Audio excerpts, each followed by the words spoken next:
नमस्कार, देवभूमि के दंगल में आप सभी का स्वागत है। मैं हूं आपके साथ गरिमा वाजपेयी। बात करेंगे चार धाम जाम आम की।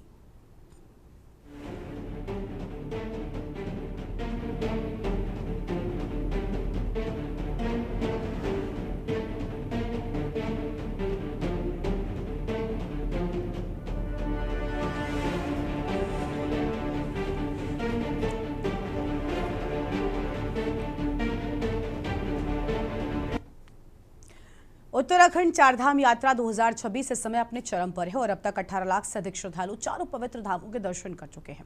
19 अप्रैल 2026 से शुरू हुई इस यात्रा को लेकर श्रद्धालुओं के साथ राज्य सरकार को भी भारी उत्साह का देखने को मिल रहा है, जिसके चलते राज्य सरकार यात्रा को सफल बनाने की दृष्टि से कार्य भी कर रही है। यात्रा के शुरुआती हफ्तों से ही यमुनोत्री, गंगोत्री, केदारनाथ और बद्रीनाथ में भक्तों का सैलाब उमड़ पड़ा है। रिकॉर्ड संख्या में श्रद्धालु पहुंच रहे हैं। तो वहीं वर्तमान में चल रही मई महीने के मध्य तक 15 लाख से अधिक तीर्थ यात्रा दर्शन कर चुके हैं। राज्य सरकार का भी दावा है कि पिछली बार से अधिक श्रद्धालुओं का रिकॉर्ड इस बार बनाना है। लेकिन वर्तमान में चारधाम यात्रा से संबंधित आती कुछ तस्वीरें कुछ और ही बयान कर रही हैं। पिछले दिनों केदारनाथ के मुख्य मार्ग सोनप्रयाग में अत्यंत भीड़ होने के चलते शटल वाहनों की छत व खिड़की पर बैठकर यात्रियों को केदारनाथ धाम जाते देखा गया, जिस दौरान महिलाओं, बच्चों और बुजुर्गों को काफी परेशानियों का सामना भी करना पड़ा। हालांकि प्रशासन भीड़ नियंत्रण और सुरक्षा पुख्ता करने में जुटा है, लेकिन स्थिति इसके विपरीत दिखाई पड़ रही है। जैसे जैसे यात्रा का समय बढ़ रहा है, वैसे ही श्रद्धालुओं की संख्या में इजाफा भी हो रहा है, जिसके चलते अब यात्रियों को लंबे जाम से भी जूझना पड़ रहा है। यात्री 4-4 घंटे के लंबे जाम में फंसे नजर आ रहे हैं, जिसके कारण कई सवाल व्यवस्थाओं पर भी खड़े हो रहे हैं। आपको बता दें कि आज से राज्य की एक और सिख पंथ की मुख्य श्री हेमकुंड साहिब की यात्रा का भी आगाज हो गया है। 2 दिन पहले श्रद्धालुओं का पहला जत्था रवाना कर दिया गया था, जिसके बाद अब देश विदेश से सिख पंथ से जुड़े श्रद्धालुओं की संख्या में भी बड़ी बढ़ोतरी होती दिखाई देने लगी है। वहीं इस सब के बीच विपक्ष ने भारी भीड़, बिगड़ती व्यवस्थाओं को लेकर सरकार को घेरा है। विपक्ष का मानना है कि सरकार यात्रा को लेकर केवल दिखावे में व्यस्त है और श्रद्धालुओं को धक्के खाने पड़ रहे हैं, जो अन्यायपूर्ण है। वहीं विपक्ष के सवालों के बाद सत्ता पक्ष भी दावे जताता हुआ नजर आ रहा है, जिसके चलते आपसी बयानबाजी का दौर शुरू होता हुआ दिखाई दे रहा है। आज इसी पर करेंगे चर्चा खास मेहमानों के साथ, लेकिन उससे पहले आपको दिखाएंगे एक स्पेशल रिपोर्ट। 19 मई से खुली चारधाम यात्रा की शुरुआत जोरों शोरों से देखने को मिल रही है। हालांकि सरकार ने तमाम दावों के साथ वीआईपी दर्शनों पर रोक लगाई हुई है। इसके साथ ही हर श्रद्धालु को निश्चित तौर पर दर्शन करने की गारंटी तक दी गई है। अब ऐसे में मैदानी क्षेत्रों में गर्मी का प्रकोप बढ़ता जा रहा है, तो वहीं चारों धामों में श्रद्धालुओं की संख्या में इजाफा देखने को मिल रहा है। अब तक एक माह के भीतर ही 18 लाख से ज्यादा श्रद्धालुओं ने अभी तक दर्शन कर लिए हैं। इसी कड़ी में सिखों के पवित्र धाम हेमकुंड साहिब के कपाट भी आम श्रद्धालुओं के लिए खुल गए हैं। यही वजह है कि सड़कों पर अधिक जाम के चलते यात्रियों को 10-10 घंटे तक जाम में फंसे रहने को मजबूर होना पड़ रहा है। हालांकि इस पूरे मामले पर पुलिस के आला अधिकारियों का मानना है कि स्थिति को जल्द ही सामान्य करने की कोशिश की जाएगी। लेकिन सवाल विपक्षी दलों का यही है कि अगर चारधाम यात्रा को लेकर सरकार के दावे इतने सही थे, तो वो धरातल पर सही क्यों उतरते नहीं दिखाई दे रहे। आज हम लोग मुंबई से उत्तराखंड जोशीमठ में पहुंचे हैं बद्रीनाथ जाने के लिए। हम 5:30 बजे से जोशीमठ प्रांत से ट्रैफिक में फंसे हुए हैं और रात को 9:30 बजे तक नीचे नहीं उतर पाए हैं। 4.5 घंटे से हम ट्रैफिक में हैं। ये प्रशासन को भेजा जाए और इसकी जानकारी दी जाए कि ट्रैफिक का कोई सिस्टम नहीं है। जोशीमठ के ऊपर इतना ट्रैफिक है कि 4 घंटे से हम यहीं एक जगह खड़े हैं। ऊपर से नीचे आने तक खाली 1 किलोमीटर है हमारे को नीचे आने को हुआ अभी तक, और हमको अभी 36 किलोमीटर जाना है। देखिए, उत्तराखंड में पवित्र चारधाम यात्रा चल रही है और अब हमारा पर्यटन सीजन भी शुरू हो गया है और उसके साथ ही हेमकुंड साहिब की भी यात्रा शुरू हो जाएगी। निश्चित तौर पे राज्य में सड़कों के ऊपर वाहनों का दबाव बढ़ने की संभावना है। हम लोगों ने बहुत पहले से इसके लिए प्लानिंग की थी और उस प्लानिंग को हम लोग लगातार एग्जीक्यूट कर रहे हैं। अभी तक 18 लाख से ज्यादा श्रद्धालु हमारे यहाँ चार धामों में आए हैं और अपनी यात्रा पूरी करके वापस गए हैं। उसको हम लोग अब कंटिन्यू कर रहे हैं, क्योंकि अभी हमारे जितने पर्यटन स्थल है उन पे भी दबाव बढ़ने वाला है। तो हमने अपनी जो यातायात व्यवस्था है उसके लिए उसी के अकॉर्डिंग प्लानिंग की है। देखिए, चार धाम यात्रा का की जो व्यवस्थाएं जो चल रही है, उत्तराखंड क्रांति दल ये मानता है कि उत्तराखंड जो चार धाम के दर्शन के लिए जो भी श्रद्धालु जो आ रहे हैं और जिनकी आस्था चार धाम में है, जब वो उत्तराखंड से वापस जाए तो उत्तराखंड के देवत्व को अपने साथ लेकर के जाए। तो उत्तराखंड क्रांति दल ये मानता है कि यहाँ पर सबसे पहले जो भी श्रद्धालु हैं उनकी संख्या निश्चित करी जाए कि एक दिन में कितने श्रद्धालु उत्तराखंड उत्तराखंड में चार धाम की के दर्शन करेंगे, चाहे वो बद्रीनाथ हो, केदारनाथ हो, यमुनोत्री हो। धाम यात्रा चल चुकी है, पूरी विश्व प्रसिद्ध यात्रा है, लोगों की आस्था का केंद्र है हमारा बद्रीनाथ, केदारनाथ, गंगोत्री, यमुनोत्री, चारों धामों में लोग यहाँ पे जाते हैं। और जिस प्रकार से अव्यवस्थाओं की वीडियो सोशल मीडिया में चल रही है, उससे काफी चिंता का विषय है। सरकार ने इसको गंभीरता से नहीं लिया, क्योंकि पूरे प्रदेश में यात्रा हर साल चलती है, उसमें यात्रियों को जो असुविधा हो रही है उसको सरकार को देखना चाहिए था। ट्रांसपोर्टेशन की वहाँ पे लोगों को प्रॉब्लम हो रही है, रहने के लिए लोगों को वहाँ दिक्कतें हो रही हैं। सड़कें जो ऑल वेदर की आप बात करते हैं, कई जगह सड़कें टूटी पड़ी हुई है, सरकार ने उसका रखरखाव नहीं किया। और कई गाड़ियां ऐसी देखेगी जिसमें ओवरलोडिंग हो रही है, 10-10, 20-20 लोग एक गाड़ियों में बैठ के जा रहे हैं। सरकार और परिवहन विभाग बिल्कुल भी उसके लिए सचेत नहीं है। जब लोग उसमें ज्यादा बैठेंगे तो दुर्घटनाएं भी बढ़ेंगी। देखिए, क्योंकि उत्तराखंड देवों की भूमि है और चारों धाम की यहाँ पर यात्रा शुरू होती है, और चारों धाम की यात्रा करने के लिए देश विदेश से और अन्य प्रदेशों से यहाँ पर हमारा यात्री पहुंचता है, हमारा श्रद्धालु पहुंचता है। तो जाहिर सी बात है कि जहाँ हमारी यात्रा होनी है, कहीं कहीं पर हमारी संकरी सड़कें भी है, कहीं पर गली नुमा भी है, तो वहाँ का जो क्राउड है, जो आने वाला क्राउड है, वो कहीं ना कहीं देखने को मिल जाता है। लेकिन हमारी पुलिस, हमारा जितना भी सरकारी हमारी मशीनरी है, हमारा प्रशासन है, हमारा शासन है, वो लगातार उस क्राउड को रोकने में सफल रहता है, पार्किंग व्यवस्था देने में सफल रहता है। और क्योंकि इस समय यात्रा चल रही है और सीजन है, गंगोत्री और यमुनोत्री धाम के कपाट खोलने के पहले ही दिन जिस तरह हजारों श्रद्धालु अचानक पहुंच गए, उसने प्रशासनिक तैयारियों की वास्तविक परीक्षा ले ली। तीर्थयात्रियों की इतनी बड़ी संख्या को संभालना शुरुआती दौर में चुनौतीपूर्ण साबित हुआ। बावजूद इसके स्थानीय प्रशासन और पुलिस ने हालात को नियंत्रित करने की कोशिश की। ऐसे में इस बेहिसाब भीड़ और हालातों को काबू करना पुलिस और प्रशासन के लिए चुनौती बन गया है, जिस पर कांग्रेस के साथ ही लोक कलाकारों ने भी सरकार की व्यवस्थाओं पर तंज कसा है।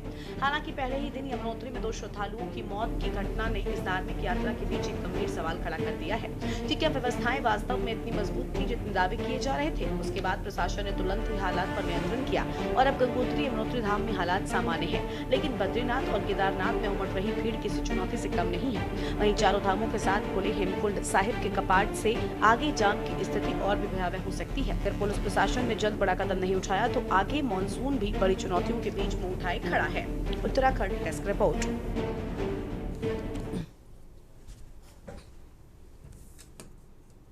और इसी मुद्दे पर आज विस्तार से करेंगे चर्चा। खास मेहमानों का पैनल हमारे साथ में जुड़ रहा है। राजेश रस्तोगी, वरिष्ठ नेता भारतीय जनता पार्टी, पंकज छेत्री जी, प्रदेश प्रवक्ता कांग्रेस पार्टी की ओर से, और हमारे साथ में दीपक रावत जी, केंद्रीय प्रवक्ता यूकेडी की ओर से हैं, प्रशांत डिमरी, प्रवक्ता चारधाम महापंचायत समिति की ओर से है, और अरुण शर्मा जी हैं, वरिष्ठ पत्रकार हैं। सभी मेहमानों का बहुत बहुत स्वागत आज की हमारी चर्चा में। राजेश रस्तोगी जी को आवाज मिल रही है क्या? राजेश जी, चार धाम में जाम की समस्या बिल्कुल आम हो गई है, आखिर ऐसा क्यों?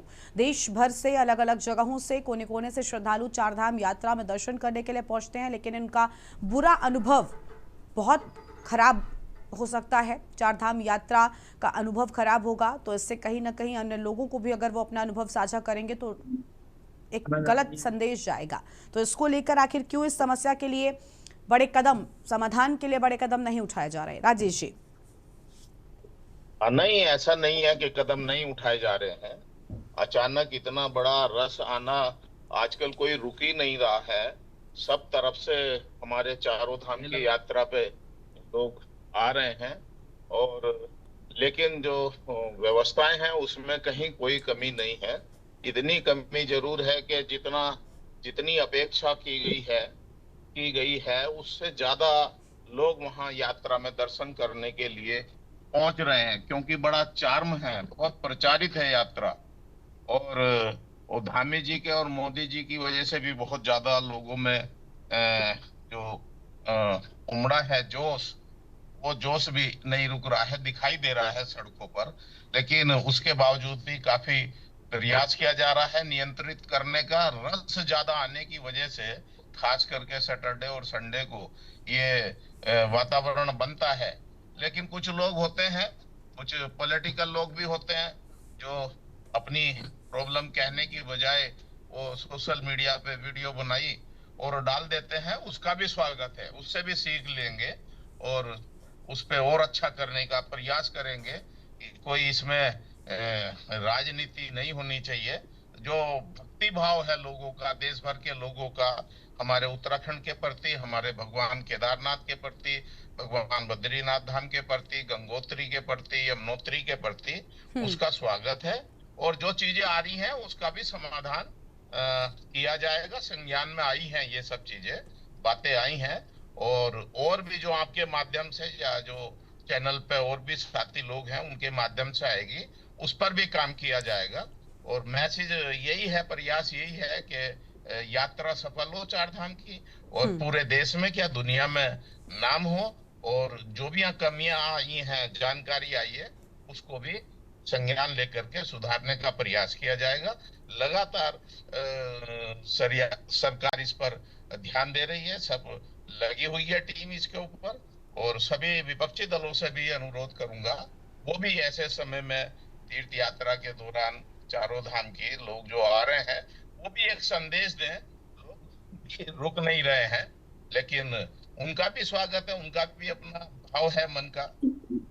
ठीक है, लेकिन देखिए आपने कहा कि इतने सारे लोगों को व्यवस्थित कर पाना भी अपने आप में एक चुनौती है। एक तरफ आप इस बात पर तालियां बटोरना चाहते हैं कि इतनी बड़ी संख्या में इस बार चार धाम के दर्शन करने के लिए श्रद्धालु पहुंचे, और दूसरी ओर उन्हें जब व्यवस्था करने की बात आई तो फिर ये कहना कि इतने लोगों को व्यवस्थित करना कठिन होगा। ये दो पहलू हो गए और अलग अलग बातें हो गई, तो इनके लिए उस हिसाब से तैयारी होनी चाहिए थी। खैर, मैं लौटूंगी आपके पास में। लौटते हैं आपके पास में राजेश जी। पंकज छेत्री जी का रुख करेंगे, प्रदेश प्रवक्ता कांग्रेस पार्टी की ओर से। बहुत स्वागत सर आपका। सर, आस्था भारी या फिर अव्यवस्था फैली, ये अपने आप में बड़ा सवाल है। अव्यवस्थाओं की तस्वीरें सोशल मीडिया पर तैर रही हैं और कहीं ना कहीं वही हैं जो सवाल उठा रही हैं कि आखिर इतनी बड़ी संख्या में जब लोग पहुंचने वाले हैं, आपको ज्ञात है, तब आपने पर्याप्त व्यवस्थाएं क्यों नहीं की? अभी सोनप्रयाग से शटल सेवाओं को लेकर जो समस्या हुई थी उसमें हम सब ने देखा, एक खौफनाक मंजर था वो, जब लोग छत पर या दरवाजे पर लटक कर उन वाहनों में सफर कर रहे थे, तो वो बहुत घातक हो सकता है। और अब भारी भीड़ कैसे मैनेज करेंगे? गरिमा जी, बीजेपी का पास हमेशा हर चीज का बहाना तैयार रहता है। अभी कुछ दिन पहले एक प्रेस वार्ता में एक पत्रकार साथी ने इनकी प्रदेश महामंत्री से पूछा कि महिला अपराध में उत्तराखंड पहाड़ी राज्यों में नंबर 1 बनते जा रहा है, ऐसा क्यों है? तो वो कहने लगी कि उत्तराखंड में महिलाओं की आबादी ज्यादा है, इसलिए यहाँ अपराध ज्यादा बढ़ रहे हैं। उसी प्रकार से अभी बीजेपी के प्रवक्ता बड़े भाई को भी सुन रहा था, वो भी कहने लगे कि अब श्रद्धालु ज्यादा आ रहे हैं, इसीलिए थोड़ी सी जो है कमियां रह गई हैं। ये सरकार का काम है, सरकार का काम है व्यवस्था देखना, ना कि बहाना बनाना। सरकार के पास पूरा सिस्टम है, पूरा अमला है, पूरी जानकारी है। इन्हें ये तो पता होता है कि किस पत्रकार ने कहां पर क्या बोला और सुबह 4 बजे उसे अरेस्ट करना है। इन्हें ये नहीं पता कि कितने आदमी दिल्ली से चले हैं, कितने आदमी गुड़गांव से चले हैं, कितने हरिद्वार पहुंचे, कितने ऋषिकेश से पार हुए हैं। तो सारी व्यवस्थाओं को देखना और सारी व्यवस्था करना ये सरकार का काम है, परंतु सरकार हमेशा पीठ दिखा के भागती है। भाजपा की सरकार की ये खासियत है, केवल चार धाम के नाम पर एक वाहवाही बटोरना और धर्म के नाम पर राजनीति करना, यही बीजेपी का उद्देश्य है और ये हम बिल्कुल भी होने नहीं देंगे। हम देख रहे हैं किस प्रकार से श्रद्धालुओं का बुरा हाल है। अभी कल ही की बात है, एक पत्थर गिरने से एक युवक की मौत हो गई। क्या आपको दिखता नहीं है कि भूस्खलन क्षेत्र जहां पर है वहां पर जो है पर्याप्त व्यवस्था की जाए? तो बहुत सारी चीजें हैं गरिमा जी, परंतु अव्यवस्था इतनी चरम पर है। आप देखेंगे हेलीकॉप्टर में जो यात्री जाते हैं उनका तो पूरा वीआईपी प्रोटोकॉल के साथ ध्यान रखा जाता है कि कितने बजे वो लैंड करेंगे, कितने बजे तक दर्शन करेंगे, कितने बजे तक वापस आएंगे। परंतु जो नीचे श्रद्धालु पैदल चल के जा रहे हैं, श्रद्धा के साथ चल के जा रहे हैं, जो मध्यम वर्गीय गरीब तबके के लोग हैं, उन पर जो है सरकार का कोई ध्यान नहीं है। उनको छोड़ दिया है भगवान भरोसे, भगवान बद्री विशाल के भरोसे, भगवान केदारनाथ के भरोसे, चारों धामों के देवताओं के भरोसे उनको छोड़ दिया गया है, जो कि बहुत शर्मनाक बात है गरिमा जी। चलिए लौटेंगे और मेहमानों के पास में। दीपक रावत जी हमारे साथ में, केंद्रीय प्रवक्ता यूकेडी की ओर से। बहुत स्वागत सर आपका। दीपक जी, क्या कहना चाहेंगे? हेमकुंड यात्रा की भी शुरुआत हो चुकी है, यानी संख्या श्रद्धालुओं की उस रूट पर यात्रियों की बढ़ने वाली है और उसके बाद ये परिस्थितियां हैं व्यवस्थाओं की। देखिए, निश्चित रूप से एक बात को स्वीकार करना पड़ेगा, भारतीय जनता पार्टी को वर्तमान वही सरकार में है कि जो व्यवस्था पे अव्यवस्था बहुत भारी हो चुकी है। जो व्यवस्था के दावे इस यात्रा के शुरू होने से पहले सरकार ने किए और अत्यधिक भीड़ आने की वजह से वो पूरी व्यवस्था जो है चरमरा गई है। और अगर जो स्थिति अभी बन रही है, क्योंकि बिल्कुल पीक सीजन चल रहा है, बरसात से पहले हर कोई आके चारों धामों में अपनी यात्रा पूर्ण करना चाहता है और भगवान का आशीर्वाद लेना चाहता है। लेकिन सरकार जब वही लूटती है, जब वो स्वयं कहते हैं कि धामी जी की वजह से, मोदी जी की वजह से ये जो चार धाम यात्रा है ये बहुत ज्यादा पॉपुलर हुई है, तो अब जब ये जनसंख्या आ रही है, लगातार श्रद्धालु आ रहे हैं, तो इनकी व्यवस्था करना भी सरकार का ही एक कार्य है। अब सरकार कहे कि बहुत ज्यादा लोग आ रहे हैं, तो आप लोगों ने हर जगह नियंत्रण केंद्र बनाए हुए हैं। आप लोगों ने हर चारों धामों में आप लोगों ने कितने यात्री जाएंगे, ऊपर जाके दर्शन करेंगे, इस पे आप लोगों ने किया हुआ है। चूक हो रही है। हर जगह आपने जो व्यवस्था बना रखी है, रिकॉर्ड आपने बना दिया है, ऑनलाइन रजिस्ट्रेशन आपने किया हुआ है, सब कुछ आपके पास सिस्टम है, तो कहाँ हम लोग कमजोरी हमारी सरकार जो कर पा रही है, जो कमजोरी है, जो नहीं ढूंढ पा रही है चार धाम यात्रा में अव्यवस्थाओं की। और शायद मैं बार बार, पिछली बार भी जब डिबेट आई थी, तब जब आपने सोनप्रयाग का डिबेट रखी थी, तभी मैंने कहा था शायद हम किसी हादसे का इंतजार कर रहे हैं ताकि हम सचेत हो जाए। सरकार, ये चारधाम यात्रा पूरे प्रदेश की है, भारतीय जनता पार्टी है, कल अगर कोई और सरकार आएगी, चाहे कांग्रेस आए, यूकेडी आए, ये यात्रा अनंत काल से चली आ रही है, तो हमें हमेशा व्यवस्थाएं करनी है। हम विपक्ष अगर आरोप लगा रहे हैं, विपक्ष का कोई शौक नहीं है कि चारधाम यात्रा पे प्रश्न चिन्ह करे, व्यवस्था में प्रश्न चिन्ह करे। लेकिन यदि इस अव्यवस्थाएं फैलती हैं, यदि आप सरकार कहीं पर चूक हो जाती है, सरकार की चूक होती है या सरकार की नाकामियां नजर आती हैं, तो विपक्ष का एक कर्तव्य बनता है कि वो आपको जागरूक करे और अभी भी हम सचेत हो जाएं। लगातार ये भीड़ जो अनियंत्रित आ रही है, निश्चित रूप से ये हमारे, जिस तरीके से आप हम लोग दावा करते हैं कि सिर्फ 2.5 से 3 घंटे की यहाँ जाएगा, लेकिन यहाँ आके जब वो जाम में फंसता है और जब ऊपर जाता है, तो तब समझ में आता है कि वो जितना समय उसने जो बताया, सब बचाया, वो सारा समय तो उसका लग गया जाम में खड़े खड़े, जब वो अंदर शहर में अंदर घुस रहा है। तो कहीं ना कहीं पर ये व्यवस्थाओं को समय रहते अगर सरकार ने ठीक नहीं किया, तो मैं बार बार वो आगाह कर रहा हूँ, शायद हम किसी घटना का इंतजार कर रहे हैं और तब जाके फिर हम अपनी सफाई देते फिरेंगे। अभी बहुत समय है, जहाँ जहाँ कमियां हैं उनको दुरुस्त करिए, किसी को बोलने का मौका मत दीजिए। जो श्रद्धालु हमारे यहाँ आ रहे हैं, दर्शन करके जा रहे हैं, उनका सुखद अनुभव उनके साथ जाए, ऐसी ही कामना यूकेडी करती है। पर राजनीति भारतीय जनता पार्टी इस यात्रा पे ना करे। यदि आप राजनीति करेंगे तो विपक्ष होने के नाते हमें पूरा मौका है राजनीति करने का, कि आप अगर वाहवाही लूटते हैं कि आपकी वजह से ये चारधाम यात्रा इतनी ज्यादा श्रद्धालु आ रहे हैं, तो यदि कहीं पर कुछ नुकसान होता है, कमी पेशी होती है, व्यवस्थाएं गड़बड़ाती है, चरमराती हैं, तो विपक्ष आप पे प्रश्न जरूर करेगा। ठीक है, चलिए, और मेहमान हमारे साथ में लगातार बने हुए हैं, अरुण शर्मा जी हैं, वरिष्ठ पत्रकार हैं। बहुत स्वागत सर आपका। अरुण जी, चारधाम यात्रा प्रदेश का गौरव है और कहीं ना कहीं राजस्व भी बहुत हद तक उस यात्रा मार्ग पर रहने वाले लोगों से जुड़ा जो व्यापार है वो सब कुछ इस पर निर्भर करता है और बड़ी संख्या में देश के कोने कोने से चारधाम यात्रा में श्रद्धालु दर्शन करने के लिए पहुंचते हैं। लेकिन एक बुरा अनुभव कहीं ना कहीं बहुत गलत संदेश देकर जाता है और अन्य श्रद्धालुओं के मन में भी कई सारे सवाल खड़े करता है।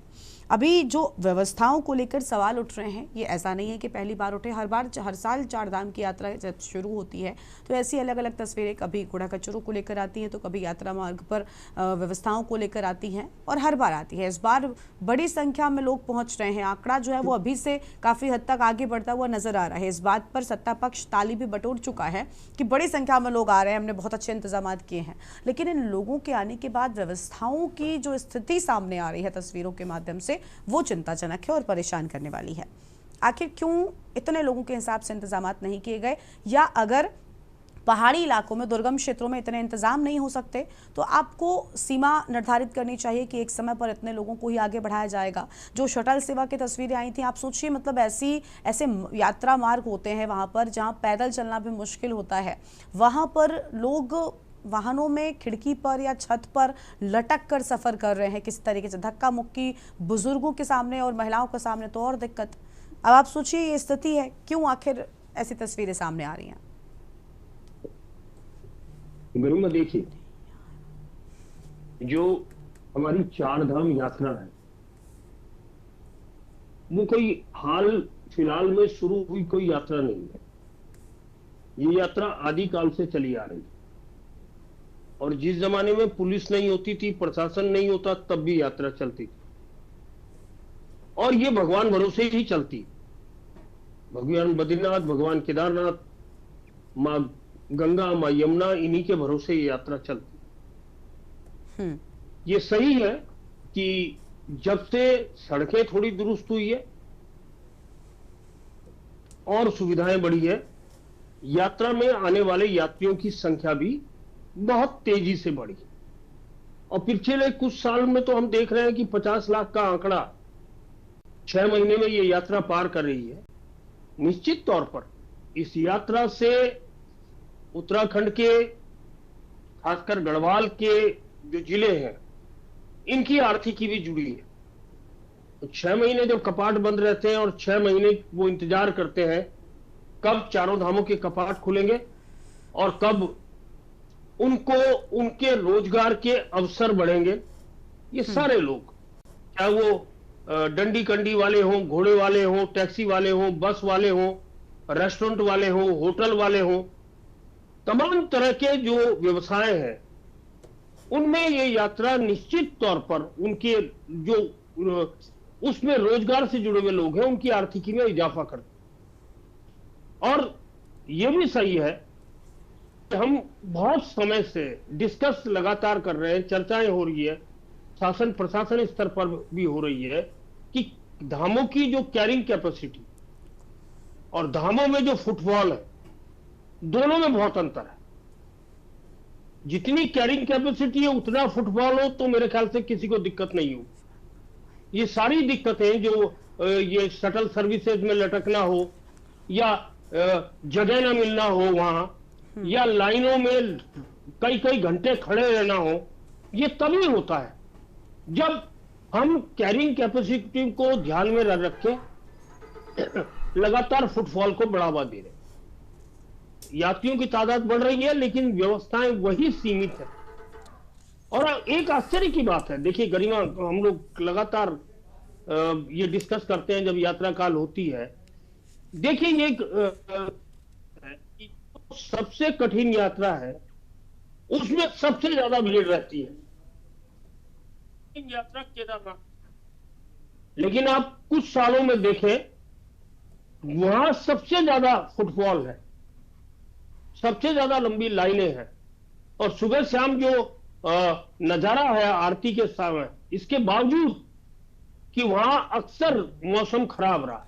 पिछले दिनों जब लगातार बारिश वहां 5 दिन तक, तो 4000 टिकट हेली सर्विसेज के कैंसिल कर।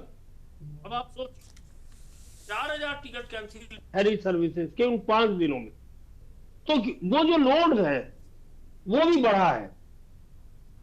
और ये सारी चीजें देखिए, उसके बावजूद कि मौसम खराब है, भीड़ बहुत ज्यादा है, लेकिन यात्रियों की तादाद में कमी नहीं है।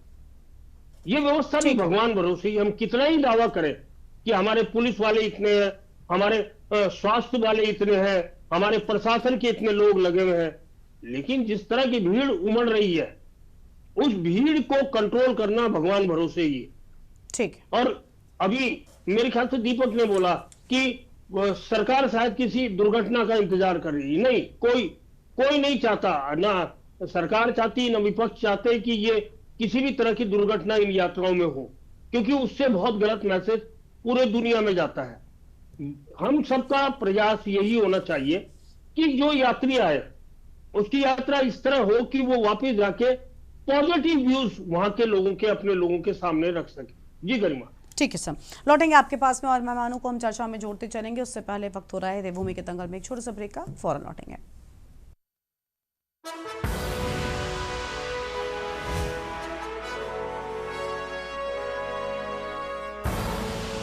आप देख रहे हैं के न्यूज, खबरों का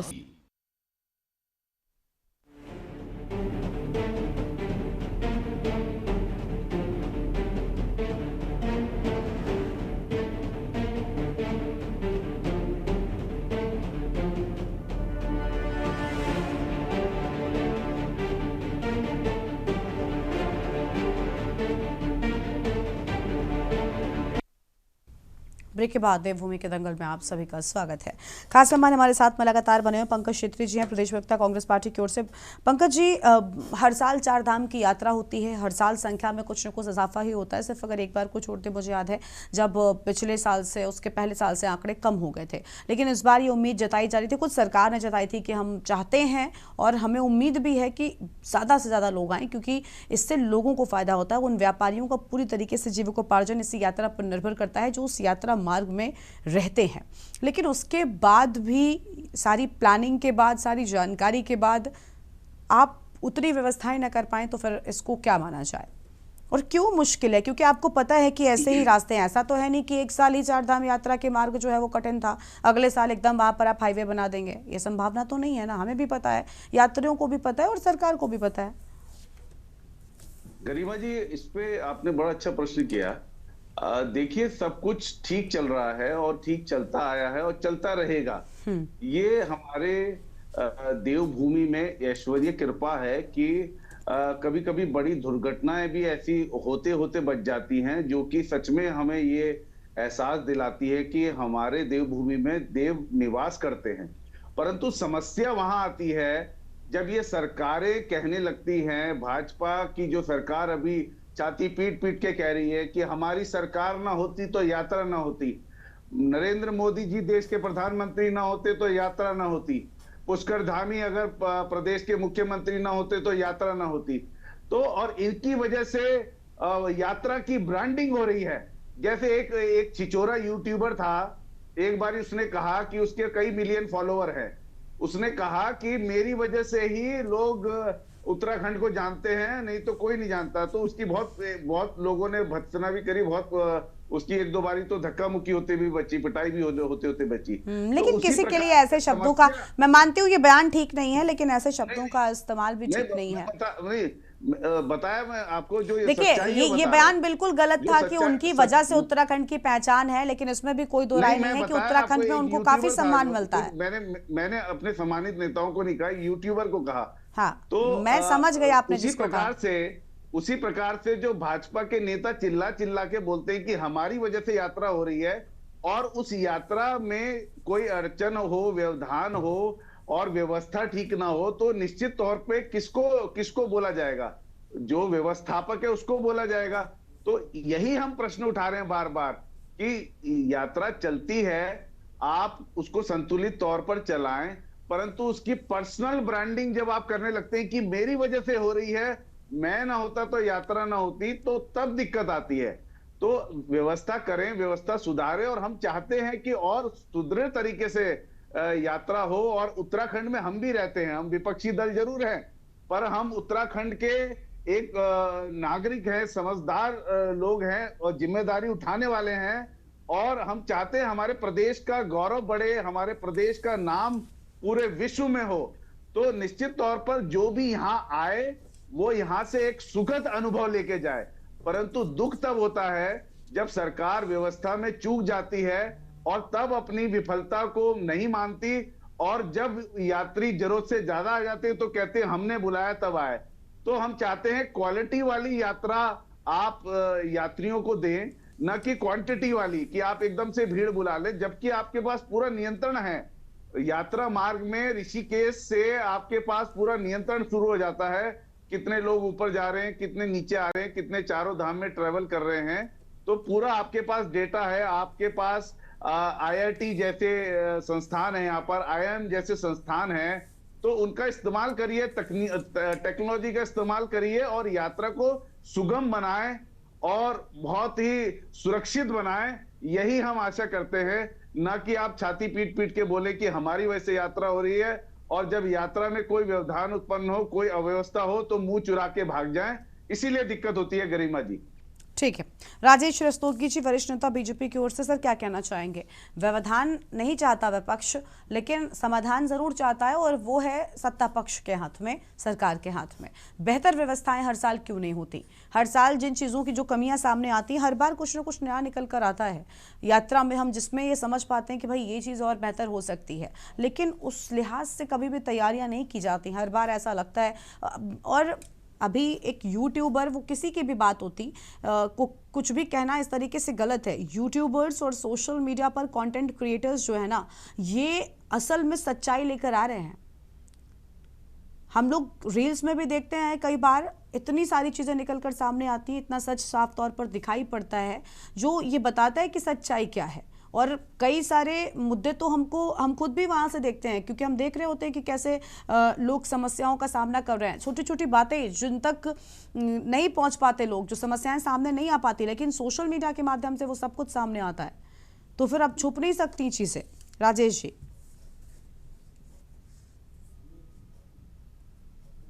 राजेश जी आप अनम्यूट कीजिए। अनम्यूट कीजिए राजेश जी, आप अनम्यूट करिए, फिर बोलिए।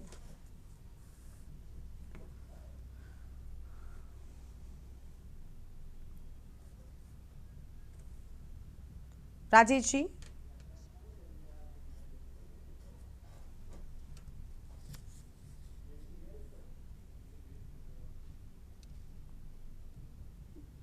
राजेश जी अनम्यूट करें प्लीज।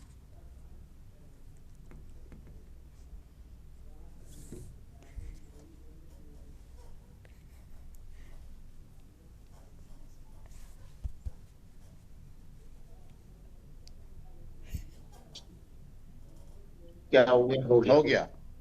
बोलिए राजेश जी।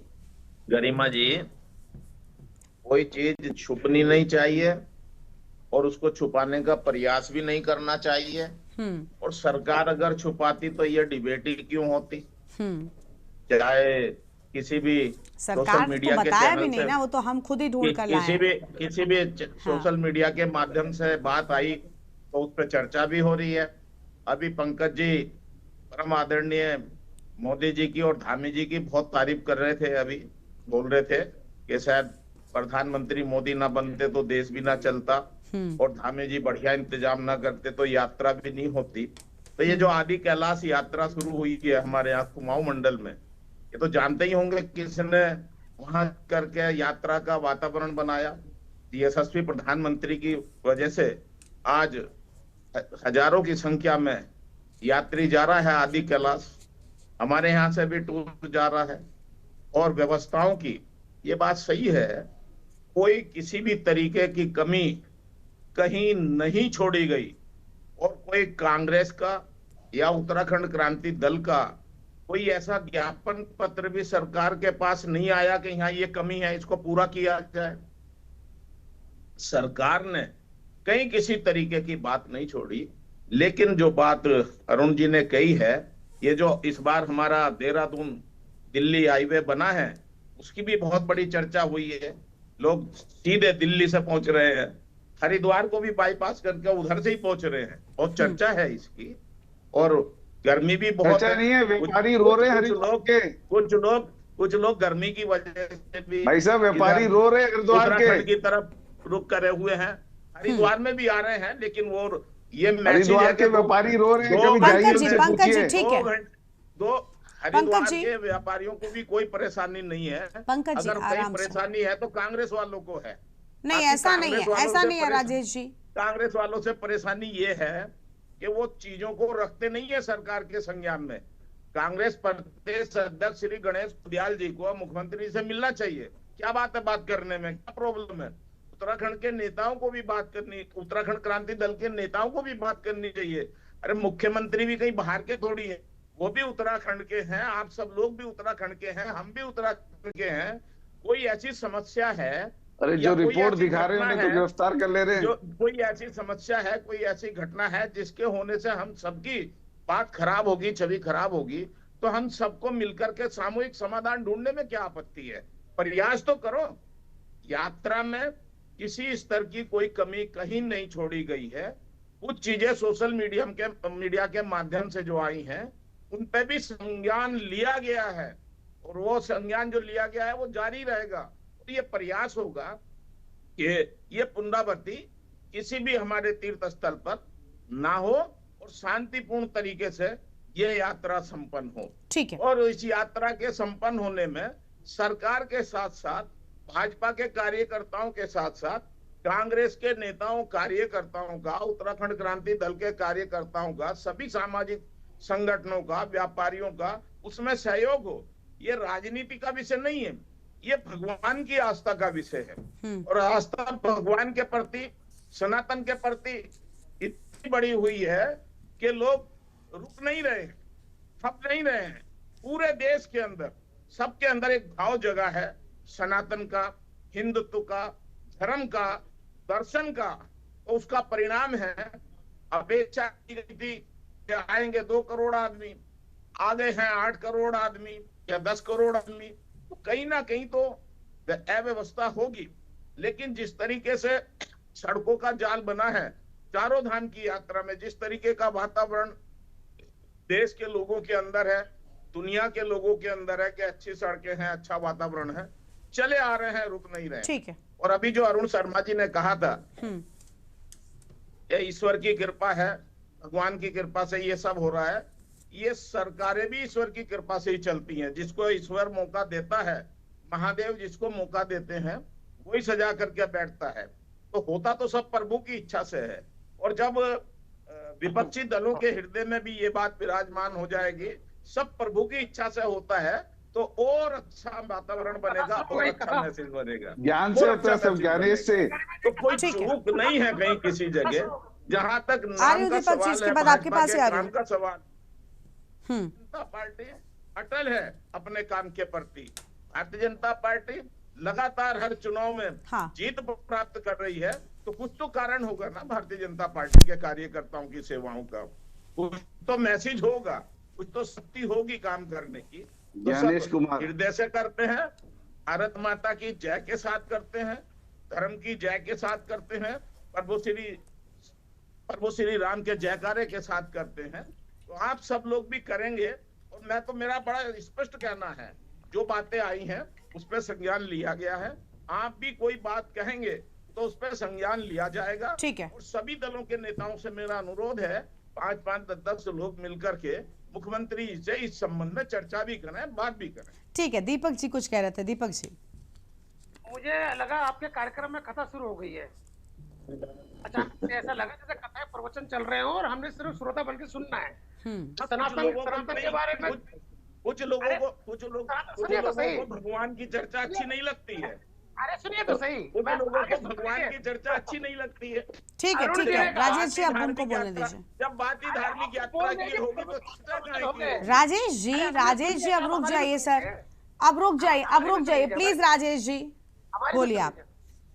अरुण जी, गरिमा जी, अरुण जी ने कहा कि आदि काल से अनंत काल से यह यात्रा राम भरोसे चलती है, भगवान भरोसे चलती है और भगवान भरोसे ही चल रही है। और अभी यही बात हमारे भारतीय जनता पार्टी के प्रवक्ता भी कह रहे थे कि ईश्वर की मर्जी है। तो जब सब कुछ ईश्वर की मर्जी, तो इंसान वाहवाही क्यों लूट रहा है? हम तो ये प्रश्न कर रहे हैं। जी भाजपा की सरकार भी ईश्वर की कृपा से चल रही है, महादेव की कृपा से चल रही है। जो पुतला है जिसका कोई नाम भी है, वो वाहवाही ज्ञानेश की कृपा से। अब फिर गलत बात है पंकज जी, प्लीज। ये कोई इसका कोई तुक नहीं है यहाँ पर बोलने का। अब आप कुछ भी कह लें, सवाल यात्रा पर कुछ ईश्वर की मर्जी से चल रहा है, हो रही है। बाड़वानी विधि पे चले जाए, कहीं चले जाए, आप भटकाने मुद्दे को, विषय को भटका ले, उससे काम नहीं चलेगा। राजेश जी प्लीज, अब आप कंप्लीट कर चुके हैं। यात्रा में कोई समस्या है तो आप उसको उठाएं, सरकार से बात। ठीक है सर, वही किया जा रहा है, कुछ और नहीं किया जा रहा है। राजेश जी प्लीज सर, आप कंप्लीट कर चुके हैं, एक एक करके बोलिए। और पंकज जी, आप बीच बीच में टिप्पणियां करना बंद कर दीजिए। दीपक जी, आप कंप्लीट करिए।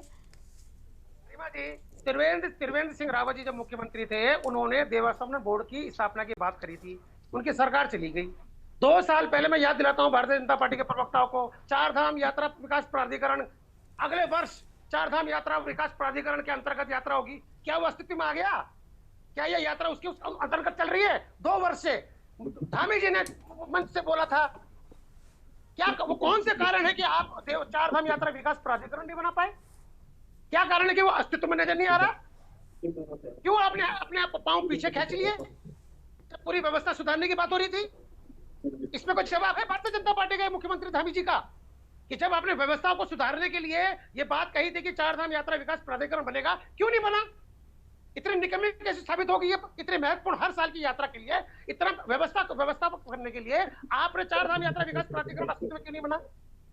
अब आप निकम्मापन नहीं है सरकार का?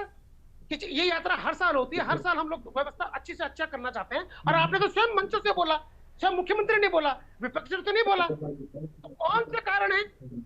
स्पष्ट करिए सरकार कि आपने वो आज तक चार धाम देवस्थान बोर्ड है वो क्यों अस्तित्व में क्यों नहीं आया? चार धाम विकास यात्रा प्राधिकरण है वो अस्तित्व में क्यों नहीं आया? व्यवस्थाओं के लिए तो बात हो रही थी वो। तो आप क्योंकि चाहते, आपको पता था कि आप अगर इस चीज को छेड़ेंगे तो आपकी सरकार वैसे चली जाएगी जैसे त्रिवेंद्र सिंह रावत जी की गद्दी गई थी।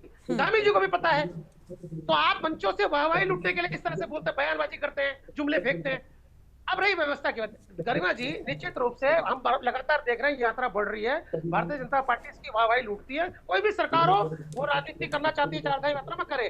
पर मैं आपके माध्यम से सरकार से जानना चाहूंगा, जब भी ये यात्रा खत्म हो, भारतीय जनता पार्टी हमेशा आंकड़ों की बात करती है। मैं चाहता हूं आपके माध्यम से जब ये यात्रा खत्म हो, भारतीय जो वर्तमान सरकार है ये बताए कि पीकेटीसी को कितना फायदा हुआ, वहां के जो होटल व्यवसायी हैं उनको कितना फायदा हुआ, सरकार के राजस्व में कितना फायदा हुआ, इसका पूरे का पूरा डिटेल हमें मिलना चाहिए, ताकि हमें भी तो लगे कि अगर इतने यात्री 50 लाख लोग यात्री आ रहे हैं, 55 आ रहे हैं, 60 आ रहे हैं, तो ये बढ़ोतरी हमारी आय पे भी हो रही है। सिर्फ ये कहना कि हमारा ये कहना कि भाई सबके आय के स्रोत बढ़ रहे हैं, सब ऐसा रहा है, तो ये तो हवा हुई बात हुई ना, आंकड़ों की बात तो हुई नहीं। जब आंकड़े आप 55 लाख 50 लाख 55 लाख दे रहे हैं, तो ये आंकड़े भी आप प्रस्तुत क्यों नहीं कर रहे हैं कि किस विभाग को कितना फायदा हुआ, व्यवसायियों को कितना फायदा हुआ, बीकेटीसी को कितना फायदा हुआ, चार धाम यात्रा के जो अलग अलग हमारे ट्रस्ट उसमें बने हुए हैं उनको अलग अलग कितना फायदा हुआ, इसका भी डिटेल दीजिए ना।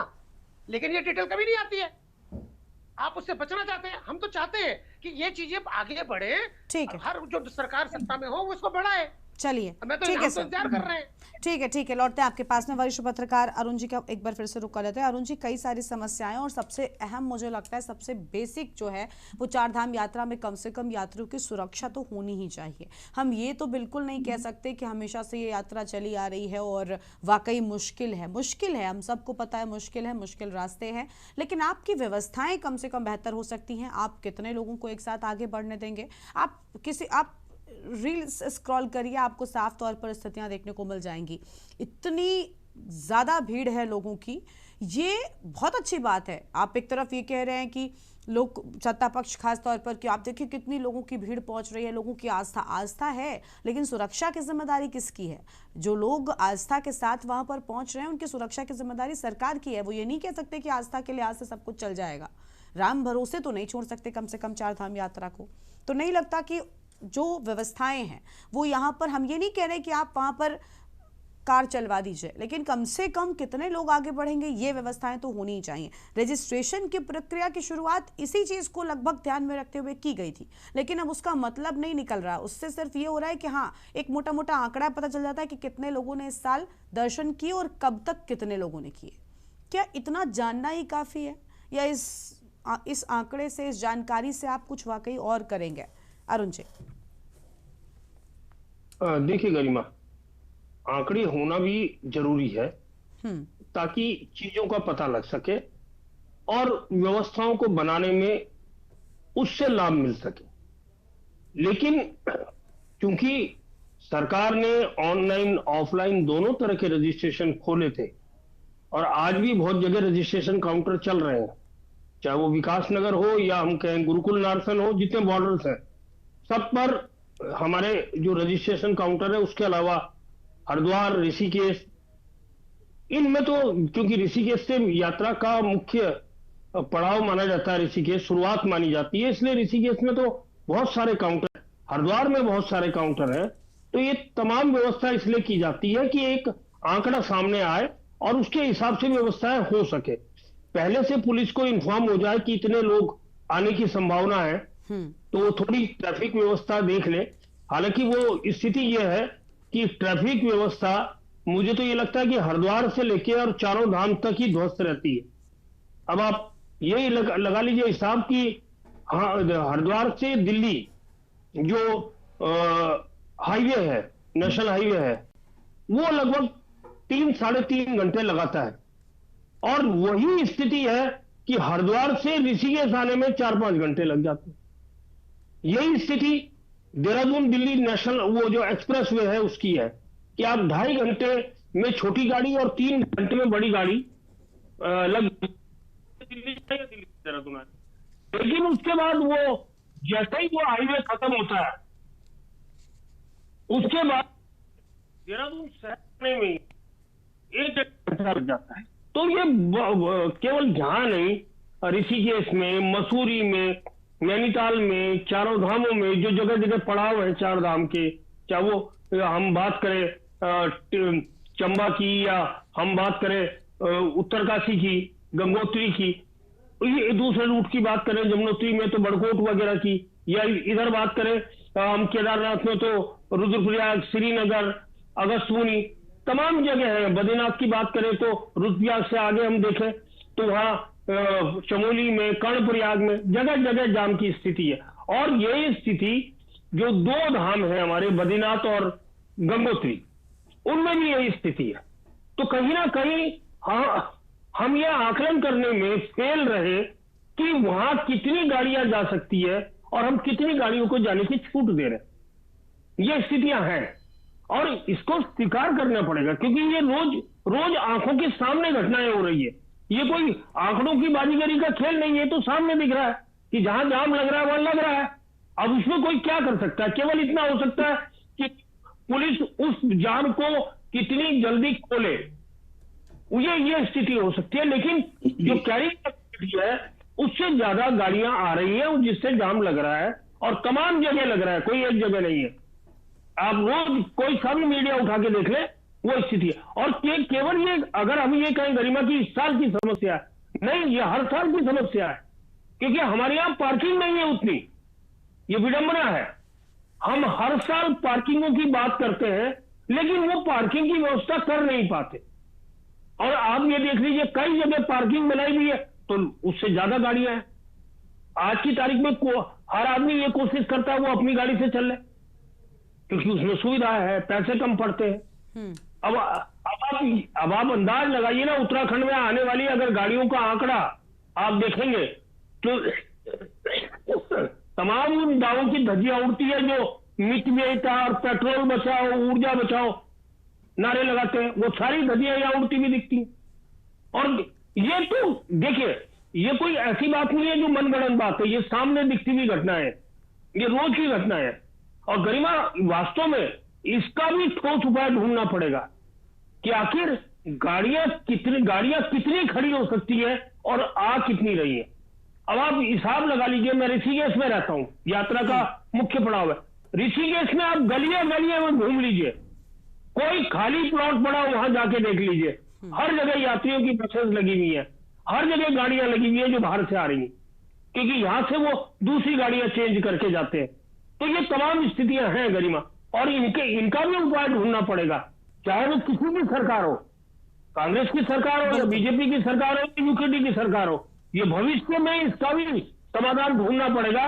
वरना आने वाले समय में इस परेशानी की वजह से कि आप दिल्ली से तो जल्दी आ जा रहे हैं और हरिद्वार से आगे आने में आपको ज्यादा टाइम लगता है, इस परेशानी की वजह से हमारी गलत छवि भी पूरी दुनिया के सामने जाती है। बिल्कुल, और वो कहीं ना कहीं जाती हुई नजर भी आ रही। राजेश जी कुछ कह रहे थे जवाब में। राजेश जी,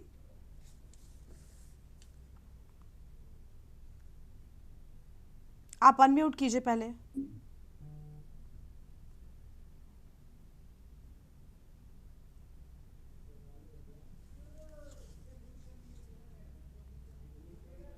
राजेश जी,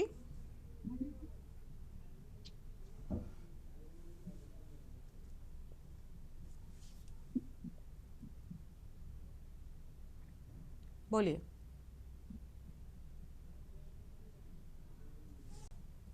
अनम्यूट कीजिए राजेश जी, अभी भी आपकी आवाज नहीं मिल पा रही है। मैं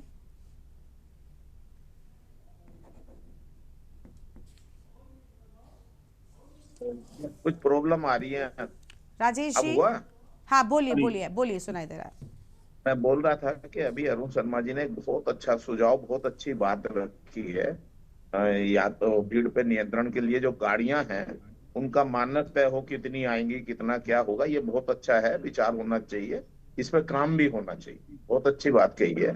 और यात्रा में जैसा मैं पहले भी कह चुका हूँ, उसको रिपीट करने की आवश्यकता नहीं कि इस बार रस भी बहुत ज्यादा आ रहा है और मैसेज भी सड़कों का इस तरीके का है, लेकिन उस पर नियंत्रण भी बहुत जरूरी है कि भाई नारसन के रास्ते से इतनी गाड़ी की एंट्री होगी, उधर से इतनी होगी, तो ये अगर ये लागू किया जाता है तो बहुत अच्छा मैसेज जाएगा और जो ऊपर होने वाली घटनाएं हैं, दुर्घटनाएं हैं, उनसे भी बचा जा सकता है। अच्छी बात, स्वागत करता हूं मैं उनकी बात। ठीक है, तो देखिए कुल मिलाकर हम यही चाहते हैं, यात्रा पर हर दल के लोग जाते हैं, हर भावना के साथ लोग जाते हैं और श्रद्धा सबसे ज़्यादा वहाँ पर साफ तौर पर यात्रियों में देखने को मिलती है। लेकिन सबसे बड़ी बात कि इस आस्था के साथ पहुँचे लोगों की सुरक्षा सरकार की ही जिम्मेदारी, और उसके लिए बेहतर इंतजाम आपको करने ही चाहिए, क्योंकि इससे न सिर्फ यात्रियों के बीच एक अच्छा अनुभव जाएगा, बल्कि जो लोग वहाँ पर व्यापार के लिए भी बैठे हुए हैं, जो स्थानीय लोग हैं, उन्हें भी बड़ा फायदा होगा। अगर एक अच्छे अनुभव के साथ कोई भी इस चारधाम यात्रा से वापस भी जाता है तो वो 4 और लोगों को प्रेरित भी कर सकता है, जो आप खुद भी चाहते हैं। लेकिन बस अगर संख्या बढ़ानी है तो समाधान समस्याओं का भी मुझे लगता है बढ़ाना ही पड़ेगा। शुक्रिया आप सभी का हमारे साथ जुड़ने के लिए और अहम बातचीत के लिए। तो आस्था भारी या फिर अव्यवस्था फैली, ये सवाल अपने आप में लगातार बढ़ता जा रहा है, क्योंकि चारधाम यात्रा जारी है, हेमकुंड साहिब के भी कपाट खोल दिए गए हैं, जिससे संख्या में और ज्यादा इजाफा होगा। लेकिन कहीं ना कहीं इस बढ़ती भीड़ को नियंत्रित कर पाना भी सरकार के लिए एक बड़ी चुनौती है। देवभूमि के दंगल में इतना ही। देखते रहिए न्यूज़ इंडिया। नमस्कार। गोल्डी मसाले लाए हैं फ्रेश लॉक टेक्नोलॉजी, जो रखे मसालों को हर समय फ्रेश। गोल्डी मसाले